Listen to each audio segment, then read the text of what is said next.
So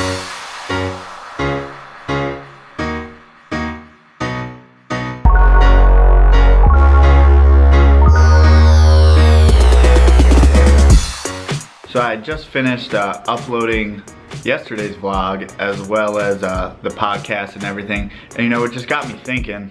There are different ways people think about keeping their animals, as well as there's different opinions on how to build a business, on how to live life in general, and how to make a business from reptiles. Someone may say, you know, corn snakes aren't popular right now, corn snakes aren't cool. Well, I like corn snakes, so that's what I do. The fact is, I'm not just a corn snake guy. I mean, I like all types of things.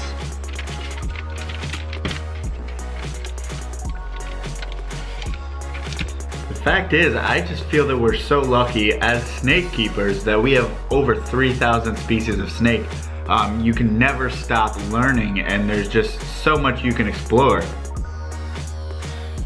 All different colors, all different behaviors. You know, anything you could ever look for, whether you want a pet, a breeder, you know, start your own business.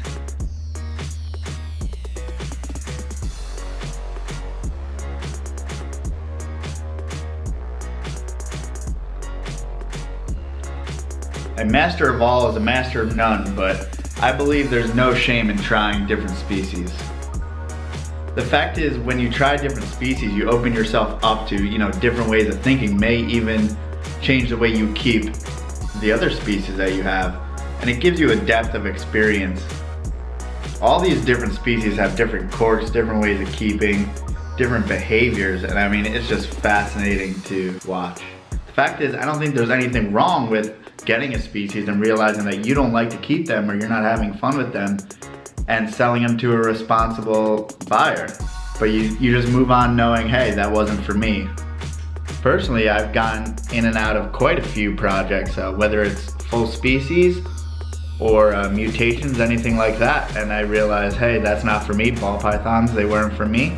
They are for a lot of other people, but I just wasn't having fun with it. I think the number one thing is to know that you have to like the species, and when you get all snakes that you just love taking care of, it makes that hard work so much easier.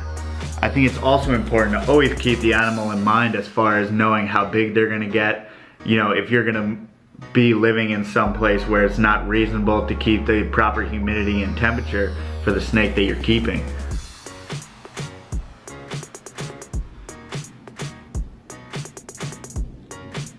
There may be some species that you may not want to keep because they have specialized diet. Maybe they're hard to feed, maybe they're hard to get eating. Like, you may have some colubrids from Southeast Asia that only start on frog legs, that kind of thing. So, you know, that's so important to keep in mind. So if you do produce offspring, you may have an adult snake or a yearling snake that eats just fine on mice, but the babies may not come out, you know, wanting mice, wanting mammals. They might eat other snakes or frogs or anything like that. So you got to keep that in mind, is if you do have babies, are you going to be able to take care of them, house all the babies, and then do what's right by switching them over to mice? And if they don't switch over, do you have a way to get their preferred food source?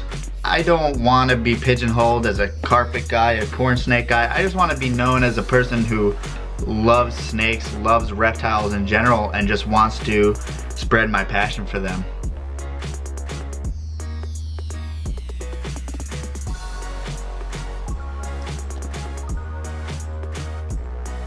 So just like reptiles, this YouTube thing, you know, I'm so open to learning new things, and you learn something new every day. As far as, you know, reptile keeping, you're never gonna know everything. You're never gonna be doing something perfect. You always have to be open-minded to improving.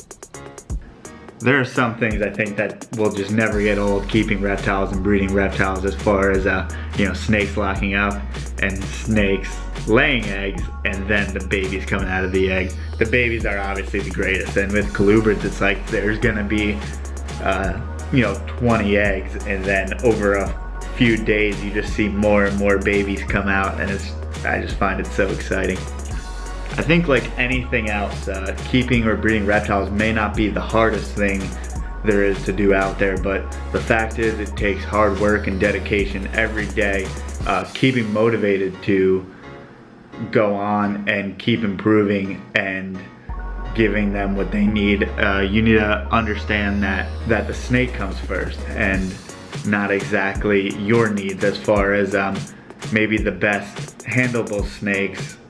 You know, sometimes not all snake species like to be handled. So I think it's important to recognize if you are looking for a pet that you're gonna handle, you know, there's certain snakes that are better than others. But the fact is there's just so many good ones for so many different reasons. I just think it's so important to know that there's so many different paths for success in this business and this hobby. And I'm gonna share with you my path. But the fact is that you can't look at someone else's path. You can't say, oh, I'm going to be Brian Barczyk and follow exactly what he did, because everyone has a different path.